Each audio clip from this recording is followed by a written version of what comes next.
You're taught not to mess with stuff like that, so. We did get thermal imaging of large beast. Vast forests, silent mountains, and roads that disappear into darkness. But what happens when the wilderness starts watching back? Tonight, we uncover 6 chilling encounters that challenge everything we think we know about the wild. From towering shadows to impossible footprints, these stories will make you question every sound you hear when you're alone in the woods. Story 1. On Animal Planet, the search for the unknown takes investigators into America's most remote corners. In this episode, the team splits across the Four Corners region, following up on chilling encounters from their last visit. While some track new leads, Cliff heads into Arizona to meet Johnny and Carol. Their story suggests the activity hasn't faded. It has intensified. Just 2 weeks ago, Carol and her daughter came face to face with a massive figure standing in the middle of the road, a sighting that raises a terrifying question: is Bigfoot still out there? The witness was certain it was nothing ordinary. For a brief moment, the massive presence stepped into view before retreating into the darkness. Locals warn never to interfere with forces they don't understand, because once you do, they say, it will teach you why it should have been left alone. That's why many avoid these roads after nightfall. Out here, the dark is neither empty nor forgiving. She said it wasn't a horse or a cow or a bear. Clearly, she could tell that it was something Yes. large, like a horse or a cow yeah, or a bear. something very large that came and went straight back in.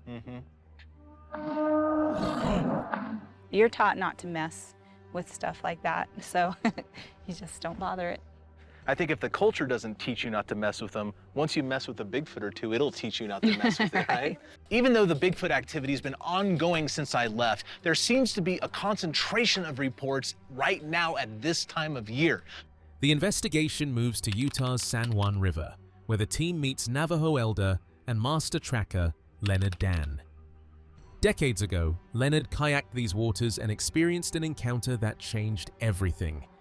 Though his sighting dates to the 1970s, his reputation as a tracker and witness is legendary. And today, he may hold the key to new answers. Leonard's sighting was in the 70s, but because he's a well-respected elder on the reservation and an expert animal tracker, people bring their Bigfoot reports to him. The investigator asks about recent activity, and Leonard confirms several reports, including a chilling incident near a deep ravine. Claudia agrees to guide the team down the trail. The event happened less than 2 weeks ago, and the witness is waiting to show them exactly where something stepped out of the darkness. Oh, this is not far from your house at all. Oh, no. Now, I haven't heard this report before, so can you run me through all the details? Yeah, of course. I was just taking a morning walk, and as I was going down there, my dogs seemed startled, like they were panicked. I heard noises from the ravine. I started to smell something horrible. That's when I could see the figure. Fear gripped her as she recalled the encounter. She never saw the creature fully, paralyzed by shock and uncertainty, but glimpses were enough. Head, shoulders, torso, and arms. No mistaking it for a human. Its thick matted hair, rough and tangled like dreadlocks, left no doubt. This was something otherworldly. I was scared. I've never seen anything like this. At any point, did you get a full look at its entire body? No. I was in shock. I didn't know what it was. I was scared of it. I didn't know if it would like attack me or anything. So you saw its upper body? Yes. Meaning its head, shoulders, torso. And the arms? Yes. No way it was a person. I don't think this was a human. Could you tell if it was clothing? Could you tell if it was fur? Could you tell if it was hair? It definitely was hairy fur, like mangy, almost dreadlocky. After hearing strange noises, catching the foul smell, and finally seeing the figure move through the shadows, she knew the truth. Whatever it was real, and still out there, lurking in the darkness.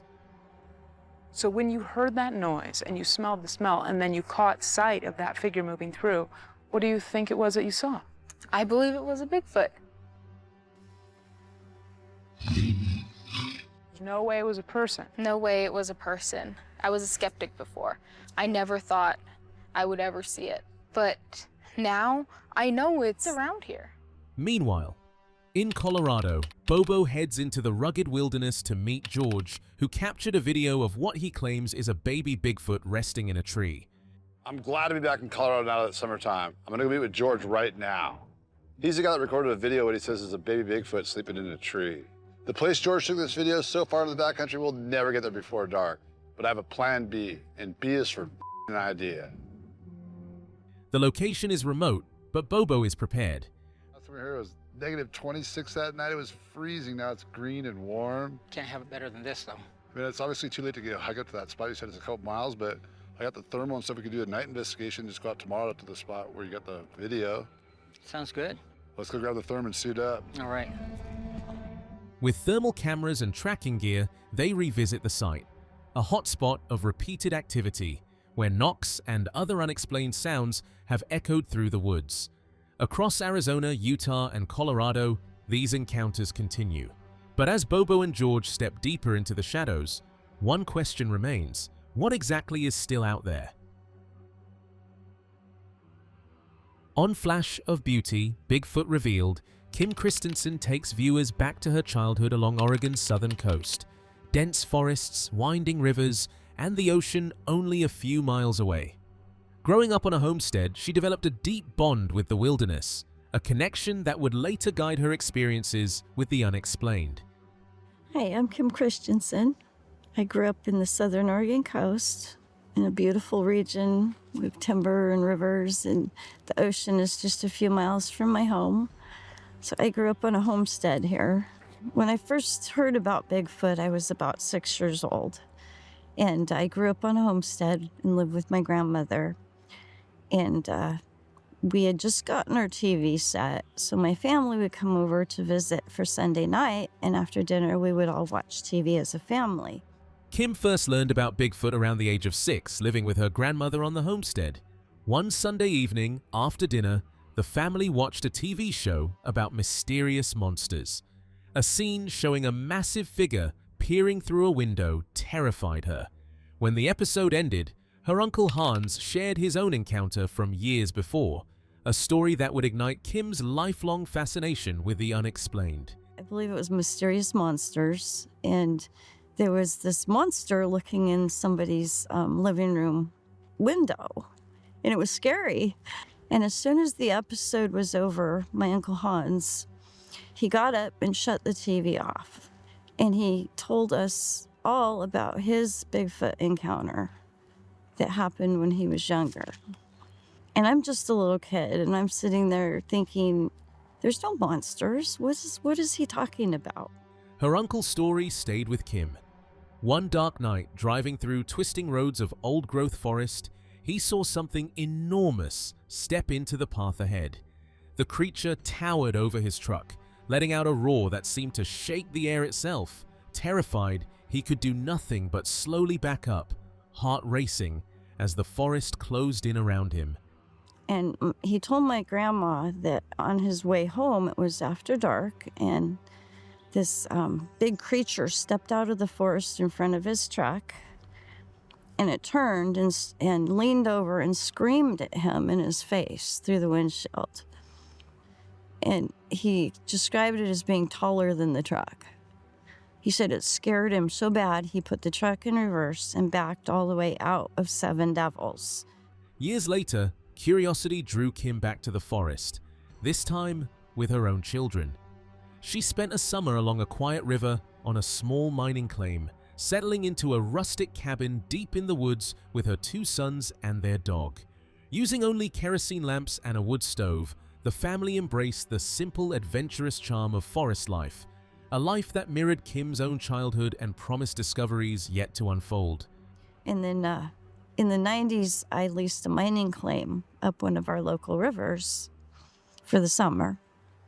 And my kids were with me, and we were going to spend the entire summer, just camping out in the woods in this neat little cabin. It reminded me of the homestead because there was no power, no water. We had kerosene lamps and a wood cook stove, and it was just so cute, and it was going to be a fun summer. The remote wilderness was breathtaking.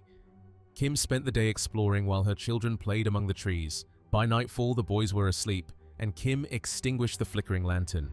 Suddenly, a thunderous impact shook the cabin like a freight train. Heart pounding, she stood in the darkness, struggling to process what had just occurred. Something hit the side of the cabin like a freight train, like really hard.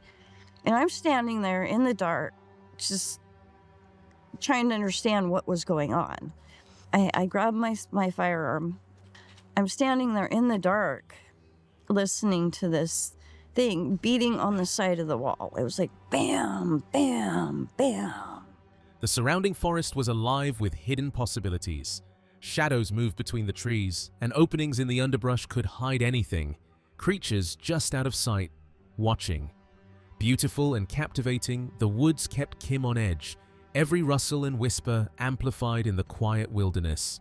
I think it'd be hiding in these little holes in this forest. Like, it's really, it's a cool environment. And there could be something just right around the corner, and you'd never know it. At the top of a small rise, Kim froze. Enormous bare footprints marked the forest floor, impossibly large and unmistakable. Sunlight revealed them in stark detail. At first, she shook her head, disbelief coursing through her, but the size left no doubt. For the first time, her uncle's story hit with sharp clarity. Some legends were closer to the truth than she ever imagined. Got up to the top of this mound, I saw these big human-shaped footprints, like barefoot.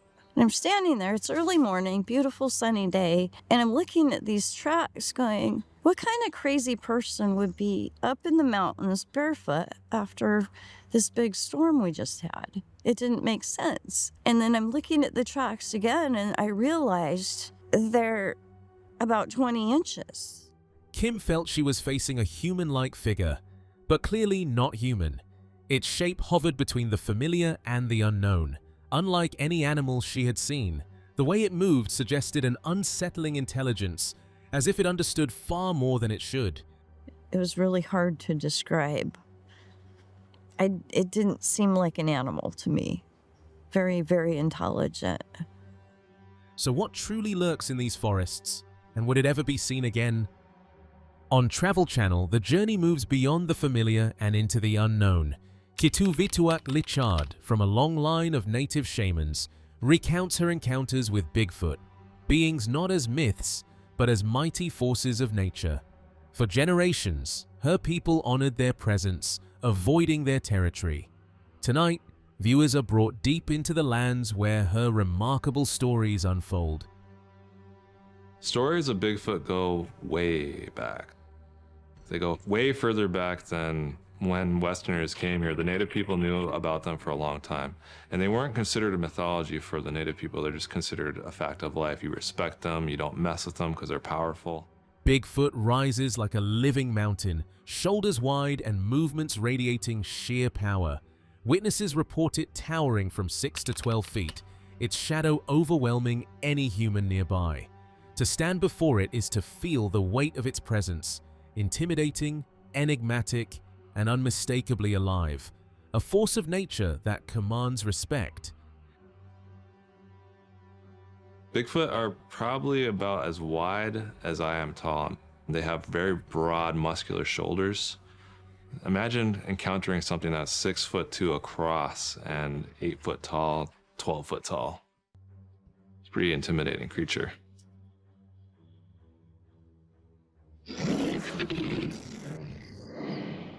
Despite the risk, Sarah and Ray were drawn back to the site of their sighting.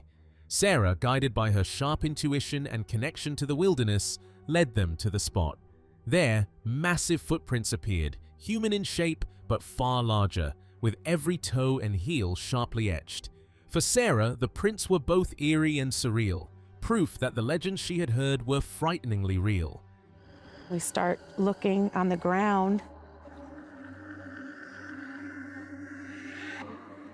and sure enough, we saw these incredibly large foot tracks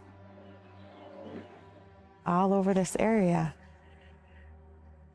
You could clearly see the toe prints and the heel, and it was shaped just like a human foot. but much larger. Keith Lindsay, a dedicated metal detecting enthusiast, explored the Alaska Triangle along the riverbanks, expecting a quiet day. His routine outing became extraordinary when he discovered massive footprints in the mud, far too large for any human. Kneeling to examine them, he realized each step surpassed anything he had seen before. Suddenly, the river and surrounding wilderness seemed alive with hidden secrets, hinting at a visitor few had ever glimpsed. Well, it was the spring of 2012, late April, and I heard on the TV that the river was at an all-time low. So, being my hobby's metal detecting, I thought I'd come down to the river and see what I could find. I came down, I started metal detecting, and then when I turned, I looked up this way and I saw these big footprints. So I thought, that's strange, so I walked over to investigate them. Gigantic footprints stretched in a nearly perfect line, each step over 6 feet long, a hallmark of Bigfoot. Unlike human prints with a left-right rhythm, these were flat, unarched, and strikingly precise, showing deliberate movement. The size and alignment made even skeptics stop in their tracks. For Keith, who had never seriously considered Bigfoot, this was undeniable proof. Something extraordinary was moving through these wild lands. I never really thought about Bigfoot until I found these footprints. You know, I'm just to the point where I believe it could be. Don't shoot it unless it threatens us. Let's check it out. Well, you go first. It's right, dude, it just peeked out of the tree right there. I see it, it's right at your 12. Adam tries to draw whatever it is to them. Adam, fearless and drawn to the unknown, issued a haunting call into the forest. Suddenly, Bean saw movement. A massive, towering figure, hairy and swift, almost unreal. Bean spotted some movement in the trees, and he called out and said, "Hey, I've got something." And I ran up the hill, and I looked, and what I caught a glimpse of was something big, tall, and hairy, but it took off, boom. It vanished into the shadows, then reappeared briefly 100 yards away before disappearing entirely, leaving Adam stunned and the forest charged with mystery. As soon as it saw me, and then I started following up on it, and before I knew it, it was 100 yards from me. And I just caught a glimpse of it down to where I saw it last before it disappeared in the trees. The expedition had been quiet, almost too quiet, until the unexpected. Through the thermal camera's flicker, the team glimpsed a massive figure, upright and purposeful, a shadowy giant defying explanation. In that instant, the forest felt alive, as if it had been guarding its secrets. Until now. I always hope to get something. It's always a little disappointing when not, but You've got to press on. it's a long shot. Got to press on. Yeah. We did get thermal imaging of a bipedal large beast. Every piece of evidence points to something remarkable. So the question remains, are we seeing a legend or confronting a reality beyond what we are ready to comprehend? On the YouTube channel Wild Man of the Wilderness, real encounters from the deep woods come to life through first-hand testimony and raw emotion. A witness, Amy recalls a night when something unexplainable happened in the darkness, an experience so disturbing it stayed with them for years. Whatever they encountered that night would haunt their dreams and leave a mark they could never forget. Just telling it comes the worst yell that I've ever heard. It was so loud and so powerful. I was actually worried that I was having heart rhythm, something, palpitations, I'm not sure, but something was going on. I don't know what it was, but that's something I'll never forget. And for a long time afterwards, I really would wake up with nightmares from it. One summer, Project Zubok was invited deep into the heart of Alagna National Forest, joined by a reporter and photographer from the Wall Street Journal.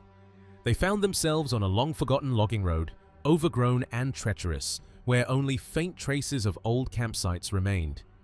We were the only ones camping on that road. You could hardly pass on that road. The potholes were so big. So some time went by, and it was, pretty far into the night. And I woke up because I felt...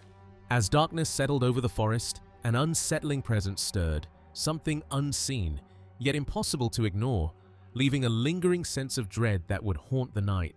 Hours passed in uneasy silence, until suddenly the stillness shattered. A deafening, primal roar ripped through the darkness, more powerful than anything they had ever heard. It seemed to come from nowhere and everywhere at once, reverberating through the trees and freezing every nerve. Whatever had made the sound was unseen, yet its presence was undeniable. A force in the forest that would haunt the night and linger in memory long after. Comes the worst yell that I've ever heard. I'm not sure how long it lasted, but enough time to make me concerned. It was so loud and so powerful. And the only thing that I can describe it like is if you see those island warriors that just do that bellowing. Fear gripped her like a living thing, not just for herself, but for the friends she had brought into the forest's shadow. By the next morning, the unease lingered, heavy and undeniable. Tina admitted she had nearly fled in the night, certain something was seriously wrong. Monica and the others shared the same shiver of dread. They had all felt it, a presence that defied explanation. Questions swirled as they tried to reason it out. Was it a prank, a visitor who had tracked them here, or something far stranger? Something the forest itself had woken to make its presence known. The uncertainty hung between them, as thick and suffocating as the night that had refused to release them. The next day, we were talking about what had happened. Tina was talking about how she thought she needed to leave before the reporter even got there because she had thought she had a medical emergency the night before.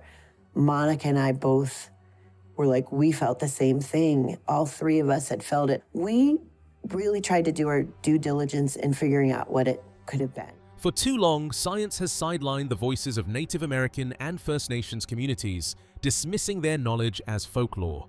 Yet history tells a strikingly different tale. Across Africa, creatures like the elusive cross-river gorilla were once considered nothing more than myth, until explorers proved they were real. Time and again, beings once labeled as cryptids, from mountain gorillas to orangutans, revealed that the stories passed down through generations were rooted in truth. In the world of Bigfoot research, these patterns serve as a haunting reminder. What is dismissed as legend may be closer to reality than anyone dares to imagine. When you look into, for example, the cross-river gorillas over in Africa, they were thought to be mythological for a very long time until they weren't. Mountain gorillas used to be cryptids. Orangutans used to be cryptids. And I wonder all the time if we're doing the same thing here, if our Native Americans who are telling over and over again about these hairy men, wild people. She often found herself staring into the darkness, haunted by a single thought. Are we repeating the mistakes of the past? For centuries, indigenous peoples told stories of strange wild beings that roamed the forests, creatures dismissed as folklore, even when they were real. And now, in these same woods, the warnings echoed again, overlooked and underestimated. The realization left a bitter sting, a quiet fury that the truth could be so easily ignored while the forest held its secrets, patient and untamed. Maybe we're doing the same thing that happened to the indigenous people over there. And it really kind of makes me angry. And one of the things what I want to say is one of the things I'm the most proud of with Project Zoobook is we have a whole group of scientists, and we have wildlife biologists, primatologists, marine biologists, all kinds of scientists involved now. They are all open-minded to that, and they all are very willing. A part of her ached to believe Bigfoot was real, yet she also understood that the truth, whatever it might be, would not shatter her. The The thrill was in the hunt itself, in the unseen and the unknown, in the shadows that whispered secrets no one had yet uncovered. What truly mattered was turning that curiosity into action, uniting skeptics and believers, blending passion with science, and chasing the mysteries that had eluded the world for generations.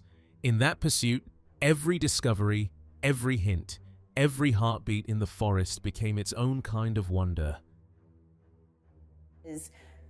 Yes, I want Bigfoot to be real, but if, my heart breaks and they're not, it won't really break, but there's so much other good you can do, and there's so many other things we can be looking for, so why not work together with science and harness the power of Bigfooters? The YouTube channel Salish Sasquatch, real-life researchers step forward to share the journeys that shaped their belief in the unknown.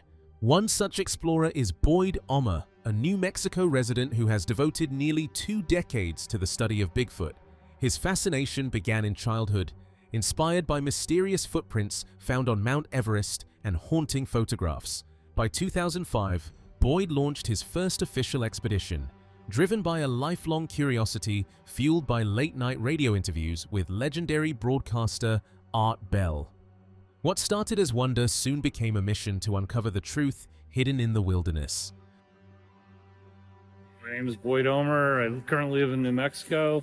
Been involved in Bigfoot research, exploration, learning about it as much as I can since I was about 2005, my first official expedition, and learning and getting involved in it. I went to an expedition in Oklahoma where I heard like the samurai type chatter, one of these things, a couple of them talking, had rocks thrown at me. During an expedition in Oklahoma, a routine investigation became anything but ordinary. As night fell, Boyd heard strange echoing calls, unlike any animal he knew, rippling through the trees, as if unseen creatures were communicating just beyond the shadows. Then, without warning, rocks flew from a nearby road, landing dangerously close, a chilling reminder that they were being watched. The forest had transformed into a silent predator, and every step felt tense, measured, observed. This was only the beginning.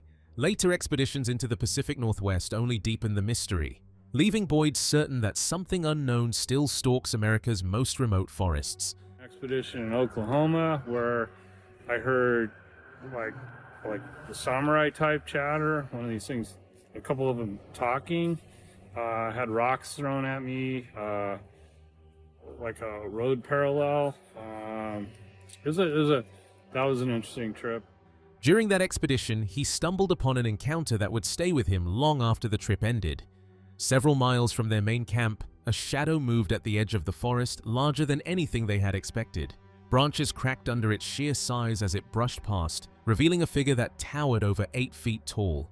The moment felt suspended in time, a silent reminder that the wilderness still held secrets far beyond human understanding.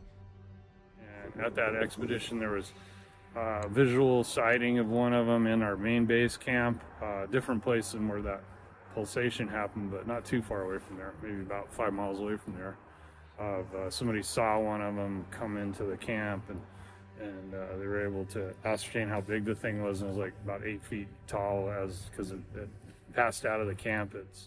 In the heart of the wilderness, 2 researchers on a trek to a hidden lake, miles deep into a wilderness few had ever seen. The journey alone tested them. Over 7 miles of untamed terrain, each step taking them farther from the world they knew. At the water's edge, they discovered footprints that defied explanation. Hike up to this remote lake, 2 researchers, and they have a small type Bigfoot, like it's these prints with dermal ridges, and the shape of the foot is not human. It's more non-human in the shape of the tendons in the bottom of the feet, and are just doing some research on that. It's a very remote area. It took it was over a 7-mile backpacking trip just to get to the lake. The ridges, the arches, even the tendons in the soles hinted at a being not human. In the stillness of that remote wilderness, the prints seemed alive, as if the forest itself had left a message, one that dared them to uncover what truly lurked in the shadows. shape of the foot is not human. It's more non-human in the shape of the tendons in the bottom of the feet, and are just doing some research on that. It's a very remote area. It took it was over a 7-mile backpacking trip just to get to the lake. Do you think they're young ones, or do you think it could be like some type of pygmy Bigfoot? I think it's like a pygmy type because they don't see any other print size like that. Each print was massive, perfectly aligned in a rigid, deliberate line, as if whatever had made them moved with purpose and control. The spacing between steps suggested a creature of immense reach, a stride that even a tall man would have to stretch to match. Time and the elements had softened the impressions, yet their depth and precision hinted at power and intent. The forest seemed to hold its breath around these traces, a silent witness to something extraordinary passing through, something no one could fully explain. It's like a 7.5 inch and 6.5 inch prints that they've seen up there. So 7.5 inches, approximately, a little bit washed out. But isn't a tightrope, so one's right in front of the other. I mean, directly in front. There's no splay. It was just like this, and it was 32 inches from tip of the toe to the heel, which is, I tried to do the step myself, and it was like, I'm 6'1", and it was like a reach for me to make that stride. Rumors had long whispered through the region of a small bipedal figure, a being that resembled a human yet carried an otherworldly presence. Locals spoke of fleeting glimpses, shadows glimpsed at the edge of the forest, and movements too quick to fully track. To those who had seen it, the creature seemed real, yet impossible. A mysterious inhabitant of the wilderness that refused to be understood. There's rumors that exists, so it's like a small bipedal human-type being. After decades of expeditions, mysterious sounds, towering shadows, and unexplainable footprints, Boyd and his team have seen enough to know the wilderness still hides secrets. Yet for every glimpse, every trace, the answers remain just out of reach. The YouTube channel Cabin in the Woods is known for uncovering the darkest mysteries hidden deep within remote wilderness. But for this investigation, the focus turns to one of the most controversial pieces of evidence ever recorded. In 1994, researcher Paul Freeman entered the forest believing he was tracking an unknown primate.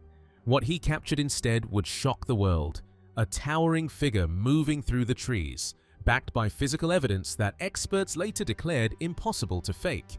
Introduced as a routine expedition, the encounter would go on to become a cornerstone of modern Bigfoot research, changing the conversation forever about what may still be hiding in North America's untouched forests. What if I told you that one man not only captured a real, living Sasquatch on film, but backed it up with undeniable physical evidence so precise that top scientists declared it impossible to fake? The Paul Freeman Bigfoot footage, captured in 1994, stands as a cornerstone in the annals of cryptozoological evidence, offering compelling support for the existence of an unrecognized primate species in North America. Paul Freeman, born August 10, 1943, was an American cryptozoologist whose dedication to Bigfoot research made him a central figure in the field. A former U.S. Forest Service patrolman, he knew the wilderness of the Pacific Northwest intimately. His lifelong pursuit began after a chilling 1982 encounter near Walla Walla, Washington, where he reported seeing an 8-foot-tall, hair-covered creature, an experience that drove him to spend decades searching for the truth.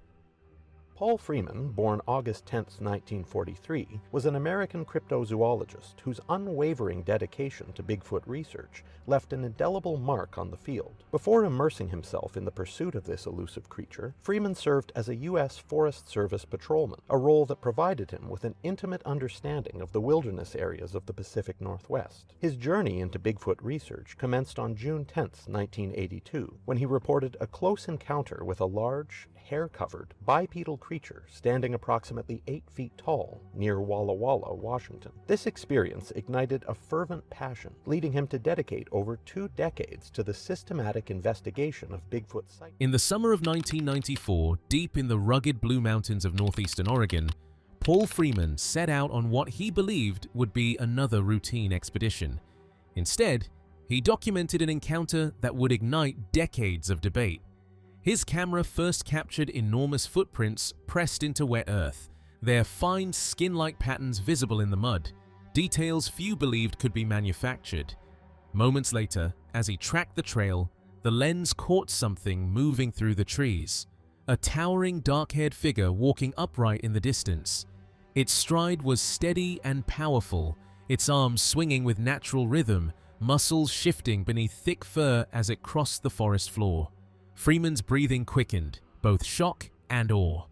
What began as a simple investigation had turned into one of the most controversial and compelling moments in cryptozoology. On August 20th, 1994, during an expedition in the Blue Mountains of northeastern Oregon, Freeman captured what is now referred to as the Freeman footage. The video begins with Freeman documenting large, human-like footprints embedded in the mud, characterized by distinct dermal ridges, a feature challenging to fabricate. As he follows the trail, the camera abruptly shifts, capturing a bipedal creature covered in dark, shaggy hair, walking upright approximately 50 yards ahead. The creature's fluid gait, natural arm swing, and visible muscle movement beneath its fur suggest a living organism rather than a person in a costume. Notably, Freeman's audible reactions, marked by palpable surprise and heavy breathing, underscore the authenticity of the encounter. Over the years, Freeman's research has drawn intense skepticism, with critics quick to cite possible hoaxes, mistaken sightings, and doubts about his reliability. But when his footage and findings are examined alongside expert evaluations, a far more compelling story unfolds, one of precise observation, careful methodology, and evidence that challenges conventional assumptions, suggesting Freeman captured something truly extraordinary. Primarily focusing on allegations of hoaxing, misidentification of known animals, and questions regarding Freeman's credibility. A thorough examination of these claims, juxtaposed with expert analyses, provides a robust counter-argument. The Freeman case also exposes a critical blind spot in how mainstream science evaluates evidence of undiscovered species. Rather than dismissing such encounters outright, it offers a rare chance to explore the unknown with fresh eyes. Today's advanced tools, DNA sequencing, LiDAR mapping of dense forests, and other cutting-edge technologies could finally illuminate mysteries that Freeman captured decades ago, turning skepticism into discovery. This highlights an essential flaw in the way mainstream science approaches evidence of unknown species. The Freeman case presents a golden opportunity for further research, particularly using modern technologies such as DNA analysis and LiDAR scanning of remote forested areas. Could it be that, hidden in the untouched forests Freeman explored, there are still creatures waiting to be discovered? The YouTube channel Papa Jake is usually known for its fast-paced humor, over-the-top challenges, and playful chaos. But what began as casual exploration slowly shifted into something far darker. The cold that day was brutal, the kind that, without warning, a tall figure entered the frame, upright, moving smoothly between the trees, not close, but close enough to make out its shape. Jake and Logan froze. Neither waited for confirmation. They turned and ran. Later, back home, the footage revealed even more. The drone's thermal camera showed a large heat signature moving on two legs, right where they'd been standing. Whatever it was warm. It was alive. And it wasn't walking on four legs like any ordinary animal. A person, or something else entirely. Watch the thermal footage carefully, slow it down, and ask yourself, if that figure appeared on your screen, would you run too? This next encounter isn't your average blurry clip pulled from a shaky handheld camera. It's not a hiker whispering behind a tree or a backyard trail cam glitching in the dark. This is something else entirely. Something precise. Something advanced. The team from DMAX UK had a single objective: to capture real, undeniable evidence from one of the most active and disturbing forest regions on their investigation list.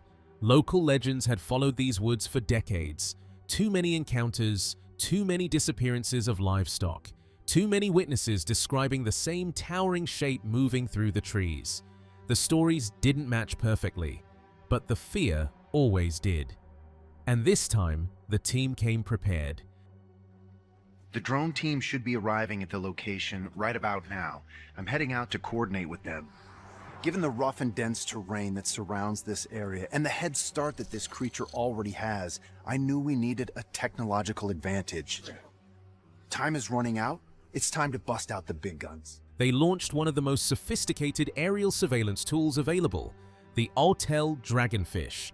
This wasn't a hobby drone. This was a high-end reconnaissance platform equipped with 3 advanced systems: a wide-angle camera for full-terrain scanning, a 20 times optical zoom capable of pulling color detail from over 800 feet away, and the crown jewel, a military-grade thermal imaging unit designed to detect even the faintest body heat beneath dense forest cover.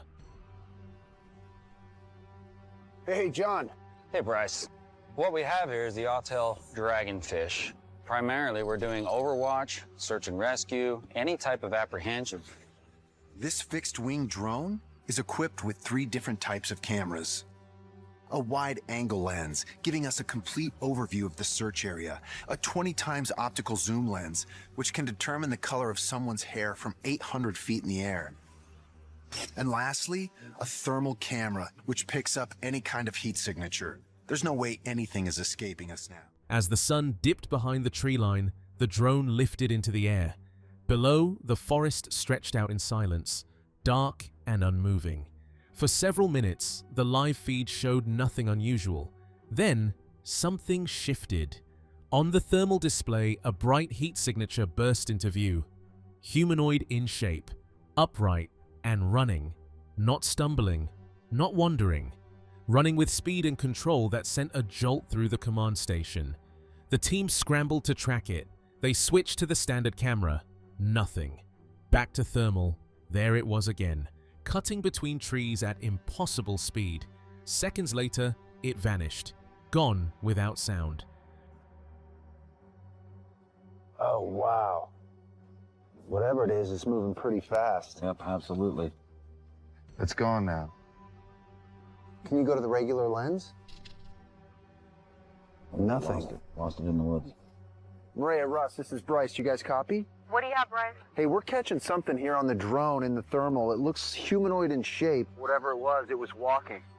Are you serious? It looks like it's about a few miles up from where you guys are right now. Oh, it's moving right now. If it has that far of a lead on us, it may take us a while to catch up. What unsettled them even more came hours later.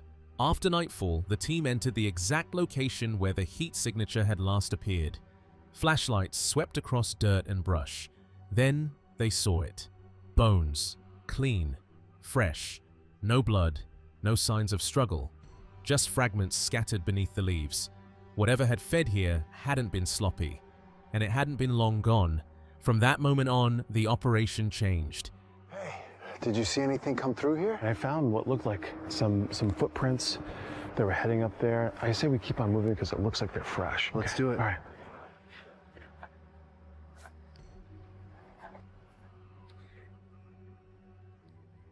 Looks like it's starting to clear up over here. Yeah. Look at this. Oh, wow. All Look at matted this. down. Been coming in and out through this. Oh, wow. All clear. Yeah? Snow right there. Should we check it for tracks? Let's do it, yeah. I mean, the great thing about having snow around here is if something steps through it, it's going to leave a pretty good track, right? Absolutely. Dude. This is fresh, man. I'd say so. This was no longer a strange figure on a screen. This was a predator. Something living. Something fast. Something intelligent enough to erase its own trail. So what did the drone really capture? A flesh and blood Bigfoot? A cryptid that doesn't want to be found? Or something far more dangerous? Something that hunts, disappears, and leaves only questions behind? Because if that thing could outrun a military reconnaissance drone, what chance would you have on foot? The YouTube channel, The Trek Planner, is usually known for calm, solo explorations of forgotten trails and historic landmarks. No jump scares, no creatures, just quiet footage of America's hidden places. But for this project, the creator chose something different. Simple stock-style drone footage of untouched forest scenery. Calm, peaceful, predictable, or so it seemed. The location was Farmington Canyon, deep in northern Utah, a place famous for its towering cliffs, thick pine forests, and narrow, winding trails. Beautiful by day, isolated by night. The drone had already been in the air for nearly an hour. The footage looked perfect. Smooth passes over treetops, long shadows stretching across the canyon floor. Nothing unusual, until the final flight. That's when it happened. A while back, I was flying my drone to get stock footage of forest scenery. I spent about an hour flying my drone, and when I was doing my last flight for the day, I saw something really weird fly by my drone. Something fast, violently fast, shot straight toward the drone. At first glance, it looked like a bird, maybe an eagle, maybe a large insect. But when the footage was reviewed at home, the theory fell apart. The object wasn't flapping, it wasn't drifting. It was flat, solid, and it moved with force. It didn't fly toward the drone, it was thrown. Did you see it? I didn't think too much of it until I got home and was reviewing the footage again. In closer inspection, there is this odd object, flying very fast next to my drone. I have no idea what it is. It looks long and flat, and it was flying very fast upward. It doesn't appear to be a bird or insect. And that raises a terrifying question. Who or what could throw something that high? The drone was far above the tree line. No animal could reach it. No human was anywhere nearby. Yet something below had reacted to being watched. Reports from Utah's wilderness speak of stones hurled from the woods, of warning knocks, of creatures that don't like surveillance. So what struck the drone that day? Wildlife, or something that didn't want to be seen? DMAX UK. The BFRO heads to Utah, uncovering over 60 years of Bigfoot reports in the local folklore archives. With fresh leads and eyewitness accounts ahead, the team hopes to pinpoint where the creature truly is. When the BFRO team met with Dr. Lin in the bright light of day, they realized they weren't just being handed old reports, they were stepping into a living archive of mystery. Spread before them were 53 Bigfoot accounts spanning from 1970 to 2000, essentially a 4-decade town hall of eyewitness testimony. Dr. Lin had even included additional stories not officially labeled as Bigfoot encounters, but describing ape-like figures, towering giants, strange footprints, and unexplained sightings deep in the forest. Here we have 53 Bigfoot stories that have been gathered over the years, and it spans from 1970 to 2000. And I also pulled out stories that weren't classified specifically as Bigfoot, but that reference an ape man or a large giant or footprints that have been found or unexplained sightings in forests and stuff. By reading these stories, we can even further narrow our search area. She's provided us stories that go back 60 years. Bobo was on his way to meet Bryce, the recent college graduate who had spoken up during the town hall meeting. Bryce had been out hunting when he claimed to witness a Bigfoot, and what caught Bobo's attention most was the level of detail in his description. According to Bryce, he could clearly see the creature's muscle definition, something that strongly matched known Bigfoot characteristics. I've hunted the other end a few times. This was about the second time I came here. I walked along this hillside here. All of a sudden I heard branches breaking and crashes coming from that ravine. And I put my binoculars up.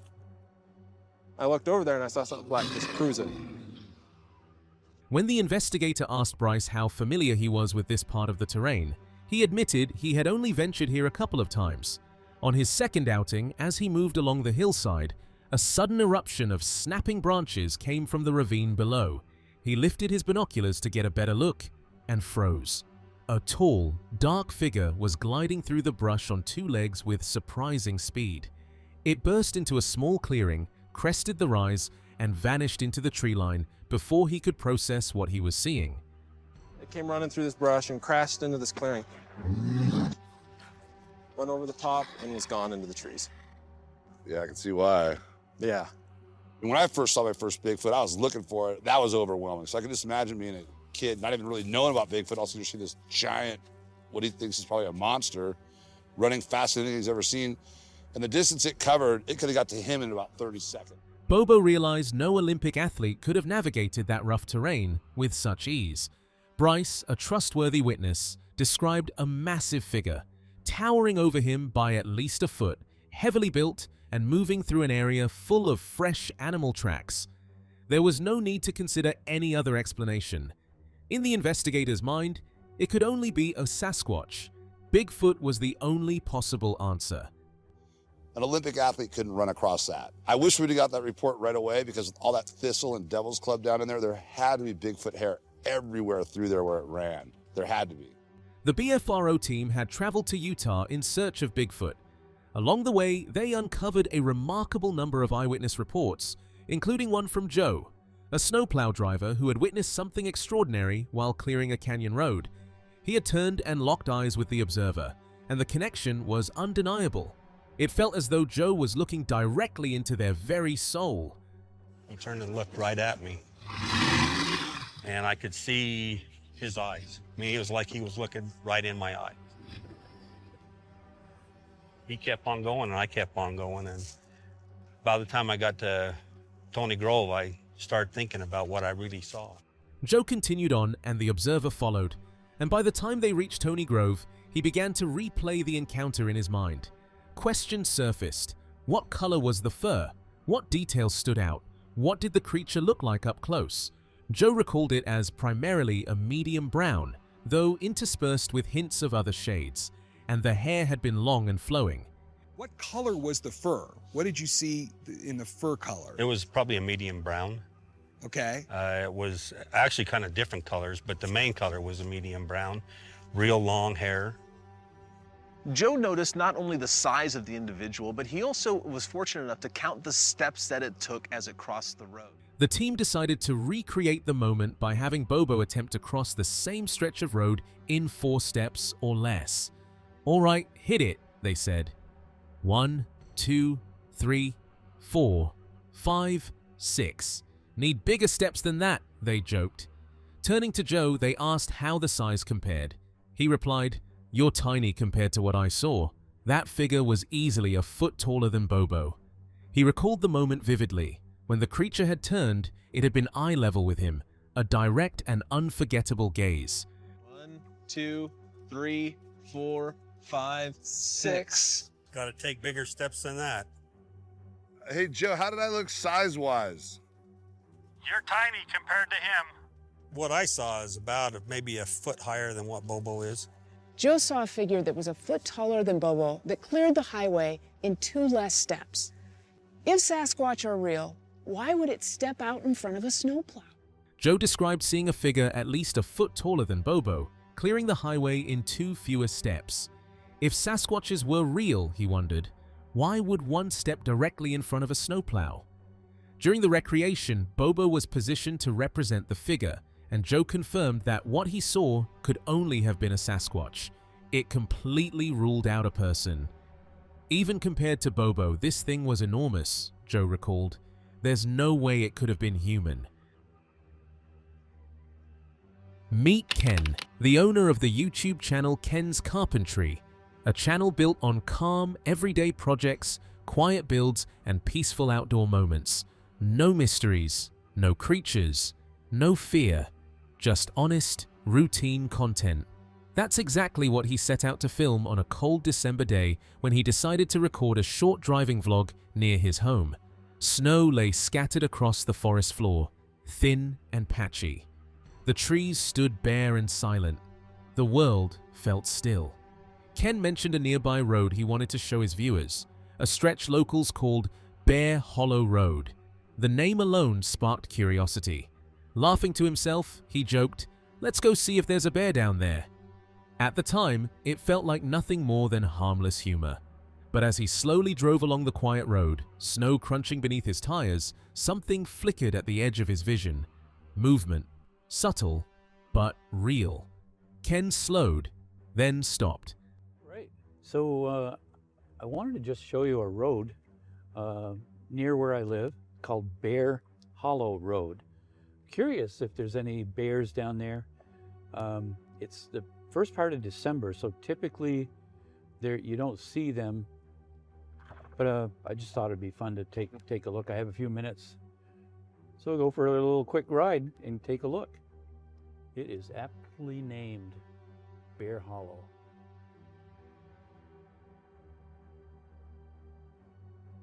Let's go down and take a look. Saw a mother bear and 2 cubs this past spring. I don't know where they would be now.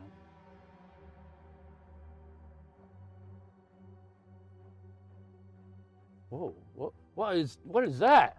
What?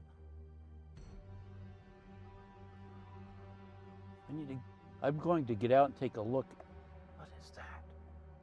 The forest returned to silence. He stepped out, scanned the tree line, and made a decision that would change the entire video. He launched his drone. The camera lifted above the road, gliding over damp ground, skeletal trees, and untouched snow. For a moment, nothing. Just forest. Then, something stepped into frame. A tall figure, walking upright, on 2 legs, not stumbling, not hunched, not moving like any bear ever recorded.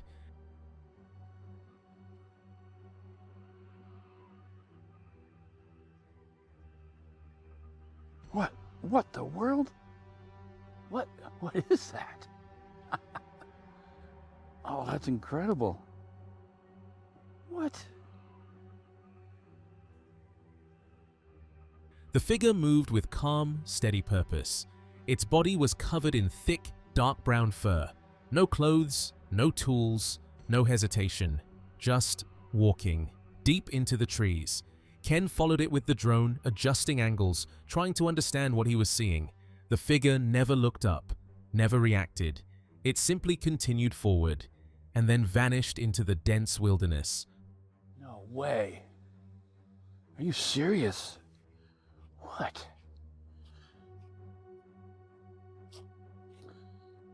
What is that? What the world?